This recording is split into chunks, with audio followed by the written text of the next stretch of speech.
This is a CBC original podcast. On December 31st, 1997, at a New Year's Eve party, Cheryl Shepard was proposed to on live TV. 2 days later, she disappeared and was never seen again. Host David Ridgen heads to Hamilton, Ontario to investigate the case. Someone Knows Something, Season 2. Subscribe in iTunes or your favorite podcast app. This is a CBC original podcast. All I do know is that nobody was ever charged. Alberta didn't just go missing. She didn't just go missing, and she didn't just walk away. She knew the person, she trusted the person. It's been really hard because some of our immediate family members were a person of interest and suspects in being involved with Alberta that night. Were you afraid to go to the police? Yeah, I just had to be quiet. And I was like, oh my God, what have I done here? If I didn't, I felt, turn my head away, that she would be here. We really just want to get your side of the story. We're doing this story about Alberta, and we really want to hear from you about her last night. Can you tell us anything about it? Was she at your house? I'm Connie Walker, and this is Missing and Murdered: Who Killed Alberta Williams, a podcast and CBC News investigation.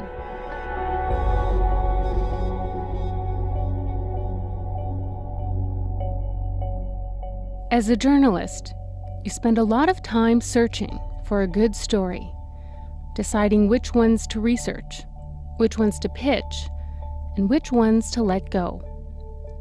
But sometimes, a story chooses you. And call me superstitious, but I think this story found the exact right person at the exact right time. I'm an investigative reporter at CBC News in Toronto.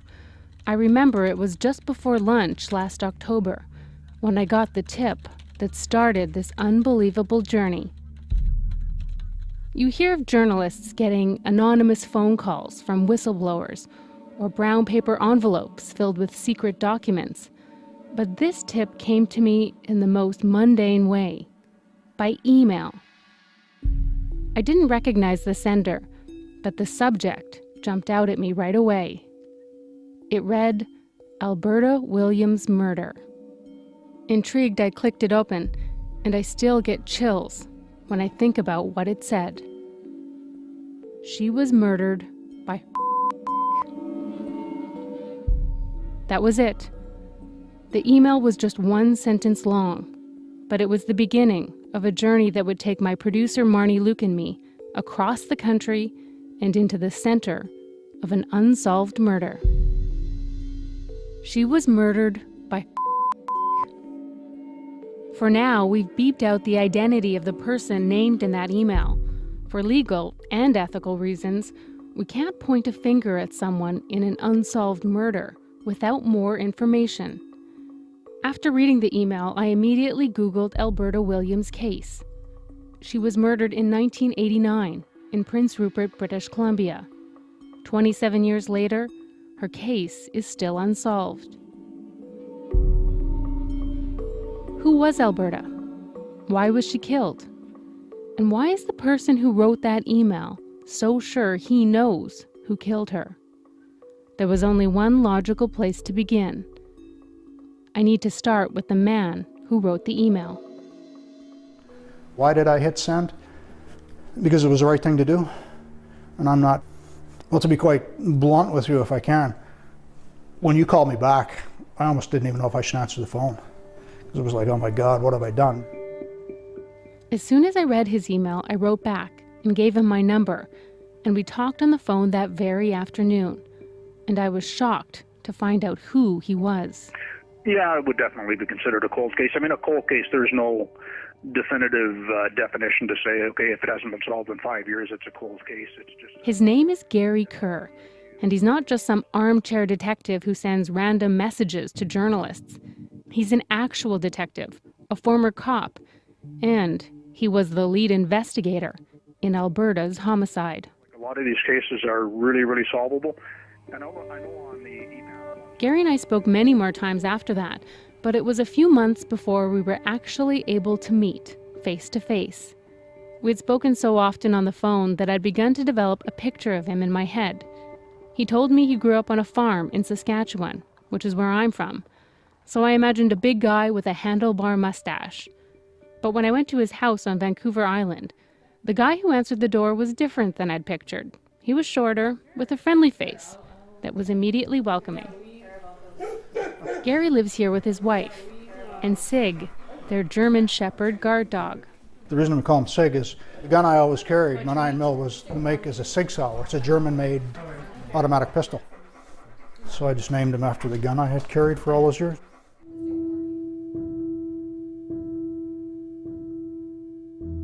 So Gary, you sent us a pretty compelling email. What compelled you to write that email to us, and why are you convinced that you know who's responsible for Alberta Williams' murder?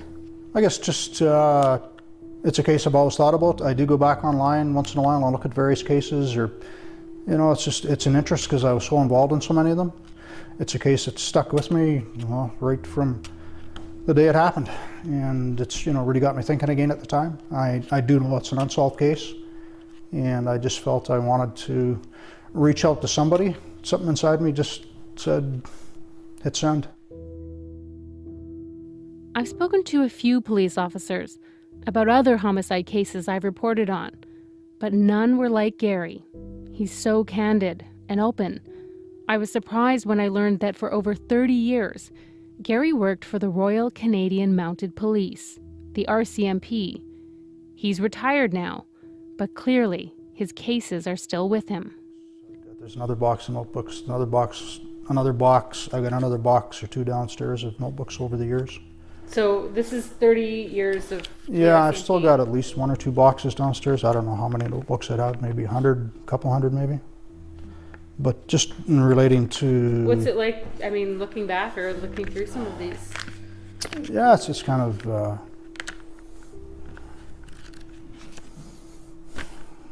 shocking, I guess, in some ways.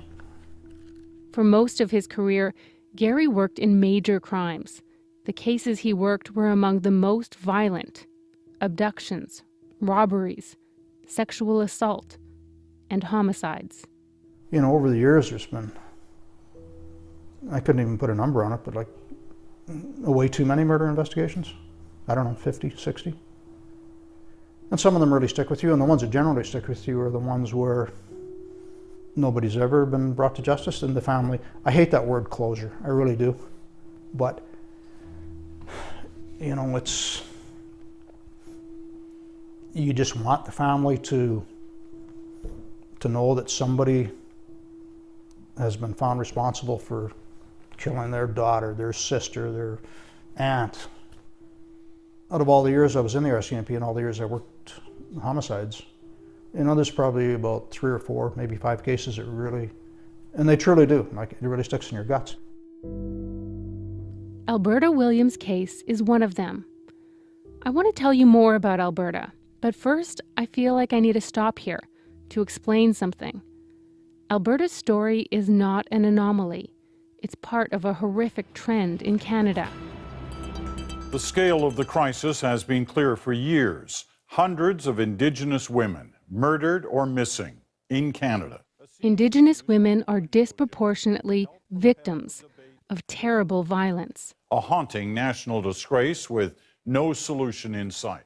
We're 3 times more likely to go missing and 4 times more likely to be murdered. Police have identified the body of a woman found last week near BC's Highway of Tears, where a number of women have disappeared in recent years.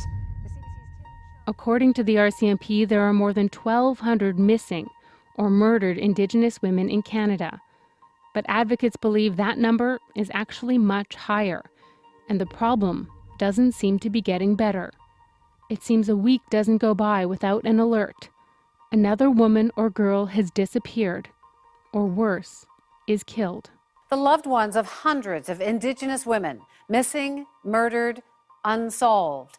But while those numbers reveal the scope, they can also obscure the individual, because each woman, each girl, has her own story. Connie Walker reached into an isolated Manitoba. It's become a major issue in Canada. The federal government has launched a national inquiry, and every news organization in the country is now reporting these stories.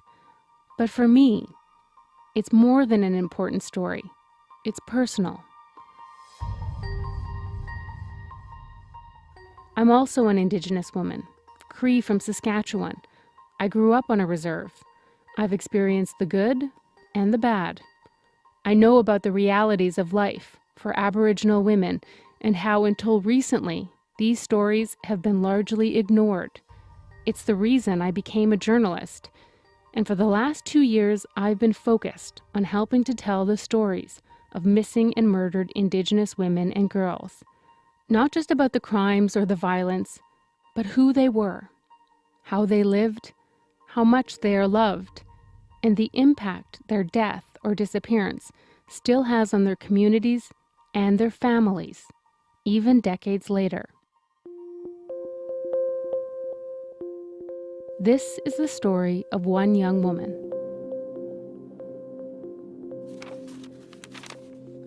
I'm looking at the Prince Rupert Daily Herald from September 1st, 1989.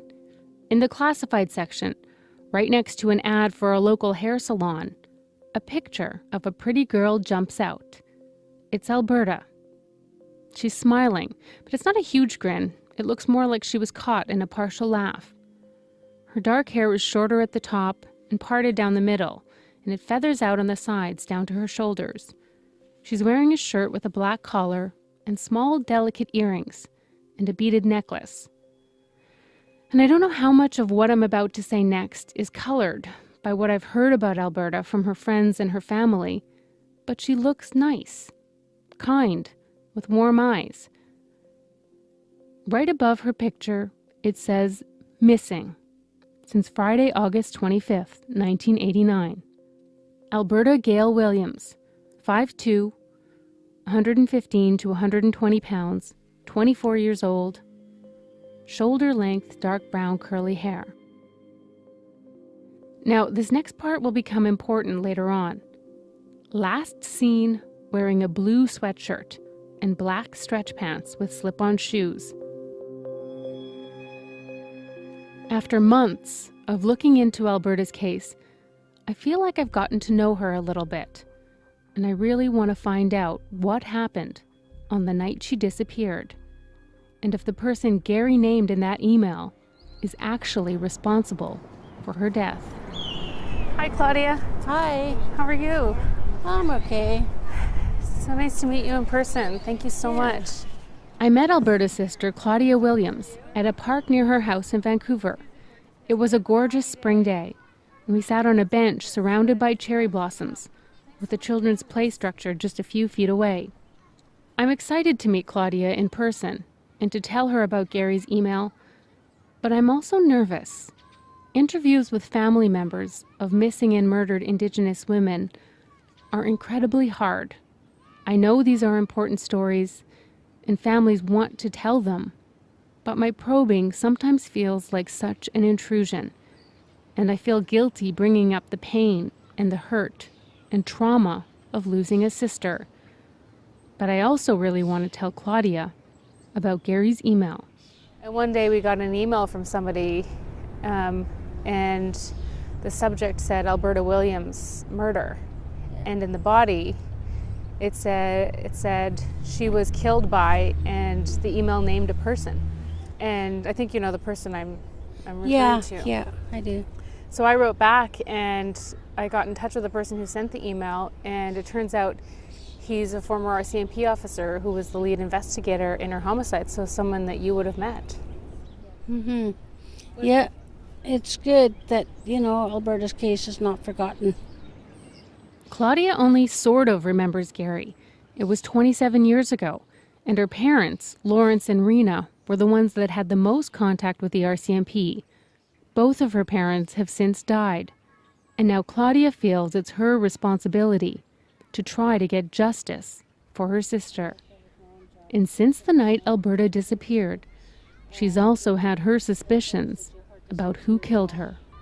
Does it surprise you that he says he thinks he knows who's responsible for Alberta's death? No, doesn't surprise me at all. Why not? Simply because, you know, for me, I know myself. You know, it's a matter of evidence and all of that. I know for myself that, Alberta didn't just go missing. She didn't just go missing, and she didn't just walk away. She trusted. That's what she did. She trusted the person? Yeah, she did. She knew the person. She trusted the person. Nothing to fear. Yeah, and not only that, I was with her that night.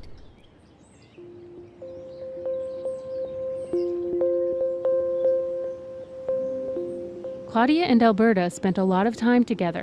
In 1989, they both lived in Vancouver, Alberta with her boyfriend and Claudia with her young son. What else? Tell me a bit about her. How would you describe her personality? Fun. A lot of fun. She never took anything serious. She is so much fun. Even if somebody pissed her off, she'd shrug it off. That's the way she is. She's just very caring. With her parents, she was close. They were very close-knitted family. Geraldine Morrison was Alberta's best friend. They lived right next door to each other growing up. But yeah, we went out picking berries, walked along tracks, did a lot of walking, mostly babysitting. I did a lot of babysitting when I was a kid with my cousin too, and we also lived right next door to each other. Yeah, that's how we were. Yeah, if we did, like, we'd bang on the wall, we'd have a certain bang that we'd call each other's. Yeah, when we were ready and we've done our chores and everything, because we didn't have a phone and we weren't allowed to step out the door unless all our chores were done. And we also helped, like, with our parents being in the fishing industry, and we helped look after each other's families. Mm. Yeah, she was very helpful that way. What were Alberta's dreams? What did she want to be doing? Well, when we were younger, she used to always talk about traveling, just getting away from the small villages and just travel. We used to talk about being nurses. Do you think Alberta would have been a good nurse?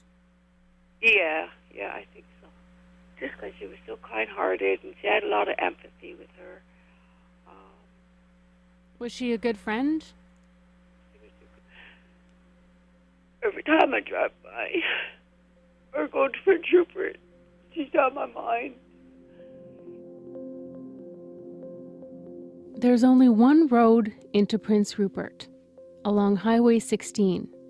It's a windy road with mountains on one side and the Skeena River on the other.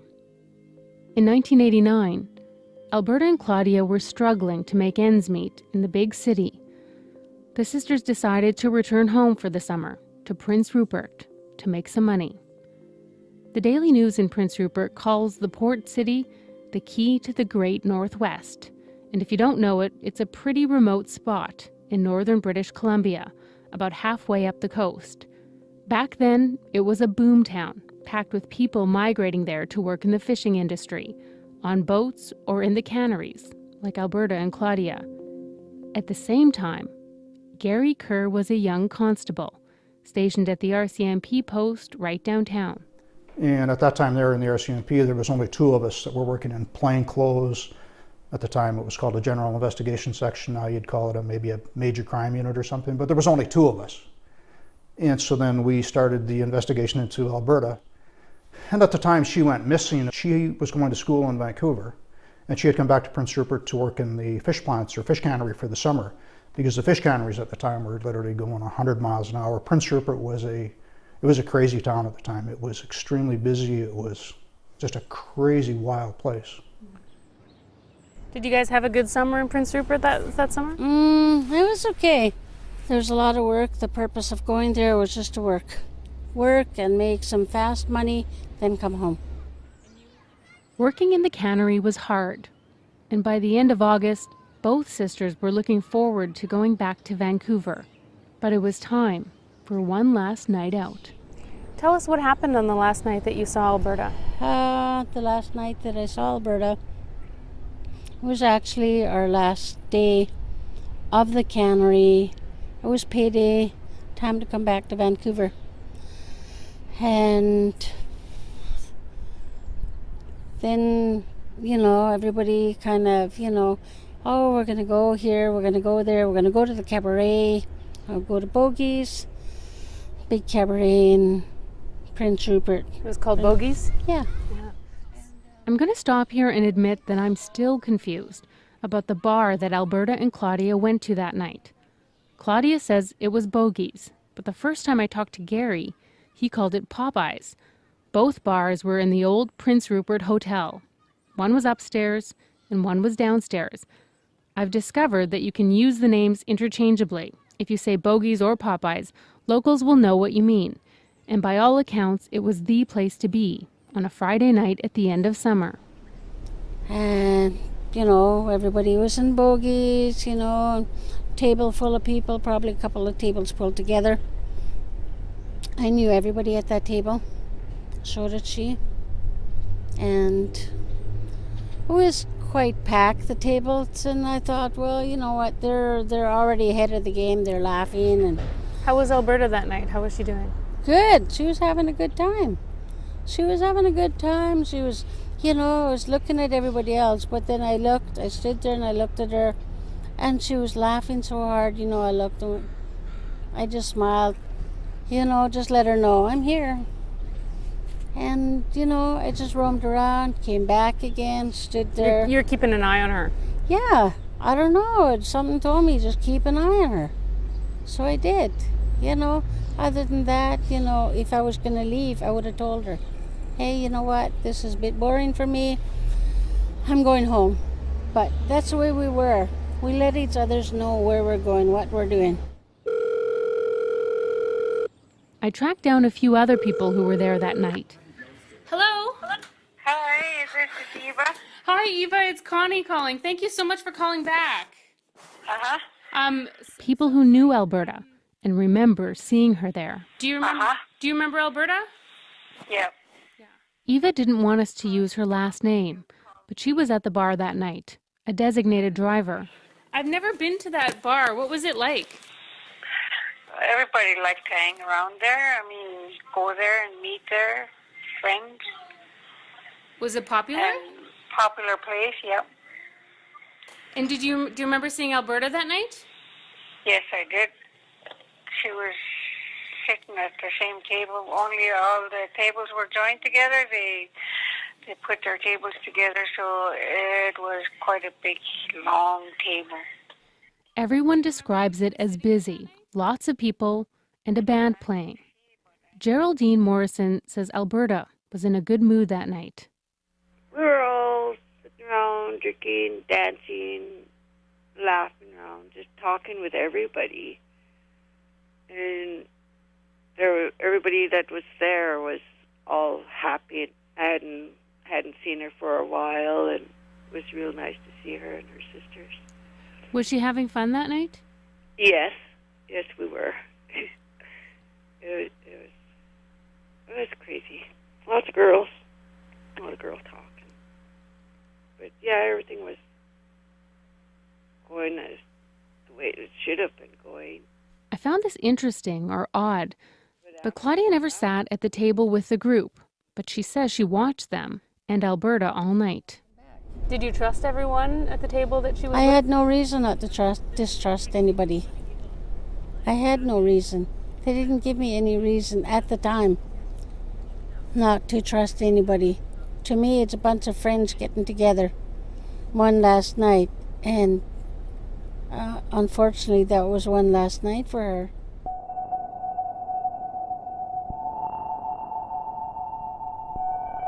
Claudia, Alberta, and most of the group at the table stayed at the bar for hours. They stayed until after the band finished, after last call, until closing time. So that last night in Prince Rupert, what happened at the end of the cabaret? At the end of the cabaret, everybody walked up those stairs and then outside. And there was a bunch of people to my left Alberta was maybe from here to you, but this way. And I was standing there, and then I thought, well, what now? And I said, we have to get back to Vancouver. And Alberta said, come with us, we're going to a party. And she told me where the party was. She said who was hosting the party? Yeah, she said who was hosting the party.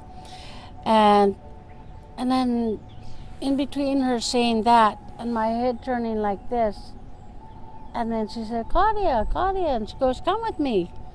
And then, I just looked and I said a couple of words to my boyfriend. I turned around.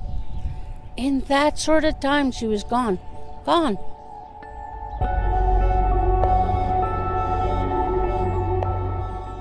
That was the last time Claudia saw her sister alive.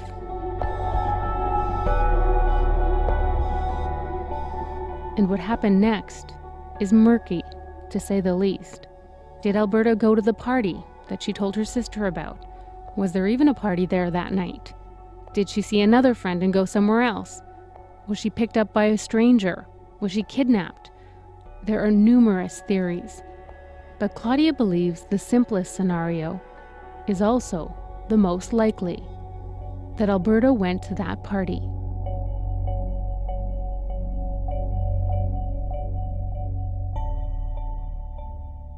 When Alberta didn't come home, her parents filed a missing persons report with a local RCMP, and it landed on Gary's desk. The date again is August 25th, 1989. And the first thing I've got noted there is missing person, Alberta Williams. July 8th, 1962, with a question mark behind it. That would have been her birthday. 24 years old. Was in Popeye's Pub Friday night until closing. And that was, I guess, how it all started. People disappear all the time. According to the RCMP, most missing adults are found within 24 hours and 90% within a week. But Alberta's case was different.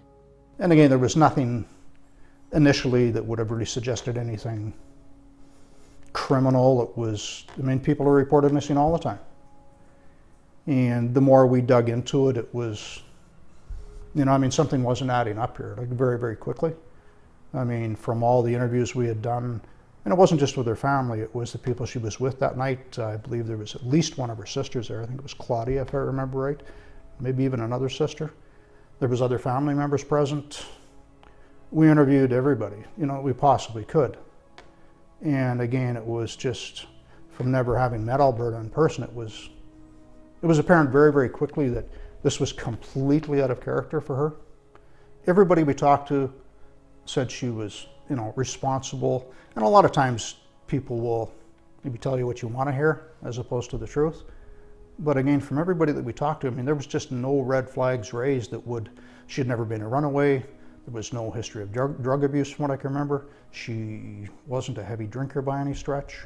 It was just sort of all the things kind of put together raised those flags. It was out of character. Absolutely out of character.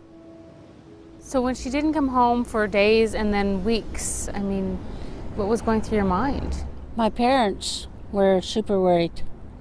They were super worried. And for me, I needed more time. I needed more time to process everything and to find out and retrack the steps. Where did everybody go and who left and where everybody lived? I didn't have all that information. The only thing that I did have was Mom and Dad worried, and I was with her that night. And that was the worst part. Because you were there?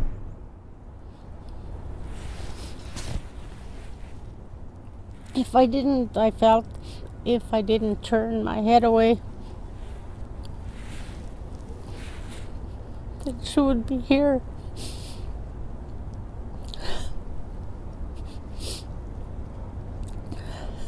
As she was calling me to go with her. I don't know if it would have made the situation worse, or it could have been both of us, or it could have been the other way.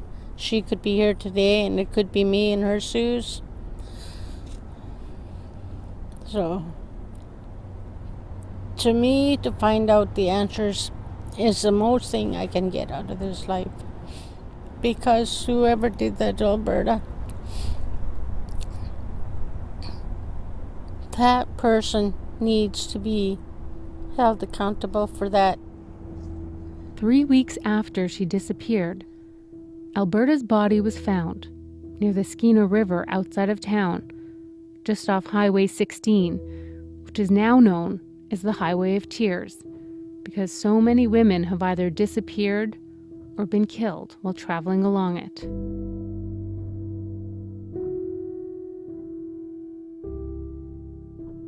The investigation went very quickly from a case of missing persons to a homicide case.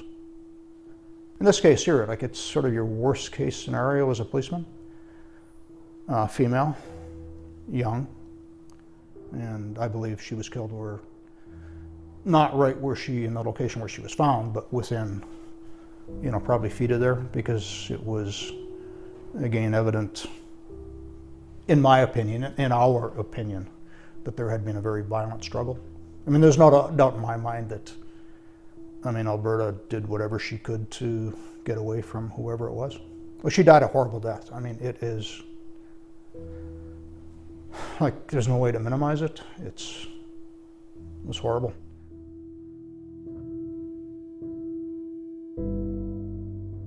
It wasn't only the horrific violence. Alberta's case has stuck with Gary because he always felt he knew who was responsible, but he was never able to prove it. I know it's not that long ago, but 1989 in terms of forensic examination and forensic evidence, it's like night and day. You can't even, I don't think I had ever even heard of DNA. I don't think DNA was even on the chart. Like, we never had computers. Everything was, it was pen and paper. That's what you had. 27 years later, Alberta's killer has never been caught. But Gary believes this cold case could still be solved. And I'm not pretending to be judge and jury, because I'm not. But just from having been on that investigation from the day Alberta was reported missing to where she was found, and even going through the experience of the autopsy again, it's just, sometimes you just like to sit down and say to somebody, hey, I want to tell you who did it and go do something, but you can't. And because I believe it is a solvable case, and I think there's probably more than one person knows something. Like, I really, really do. Because she died an absolutely, I don't know if I can imagine a worse type of death, because if the person that I think is responsible, that's somebody you should have been able to really trust. Trust. Was Gary right? Did Alberta trust the person who killed her? And did the person he believes killed Alberta really do it? If he was so sure, why wasn't that person ever charged or convicted? Gary seems like a reliable source, but I need to be very careful before I reveal the identity of someone who could be completely innocent. But the person that Claudia believes killed her sister is the same person Gary named in his email. A relative. Someone Alberta should have been able to trust. There's a lot of questions unanswered about that night.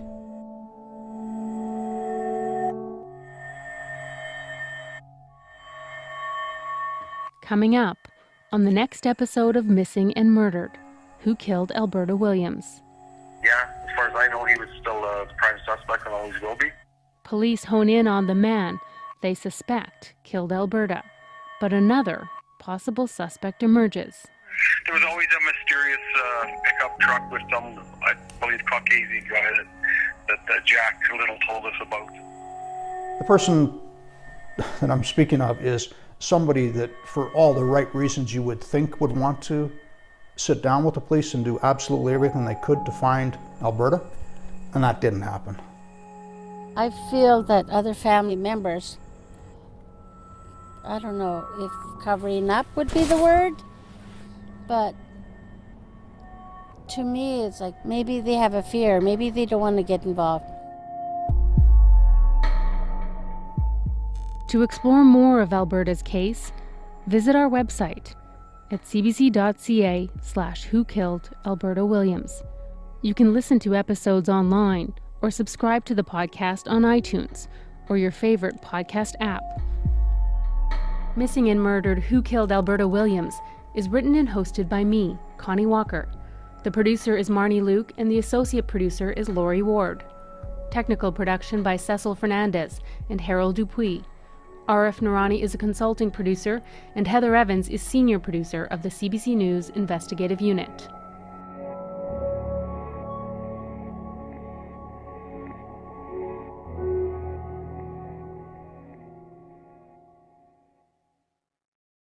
For more CBC podcasts, go to cbc.ca/podcasts.